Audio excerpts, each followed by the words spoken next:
Indah Permatasari memutuskan Lebaran bersama keluarga Arie Kriting. Diketahui, Indah Permatasari dan Arie Kriting merayakan Lebaran di Bau-Bau, Sulawesi Tenggara.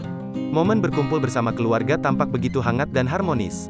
Pulang kampung ke Bau-Bau, Sulawesi Tenggara, keduanya lebih memilih naik kapal. Kedatangan Indah di rumah kampung halaman Arie disambut baik oleh keluarga Arie. Kekompakan mereka terlihat begitu jelas dengan mengenakan pakaian serba putih.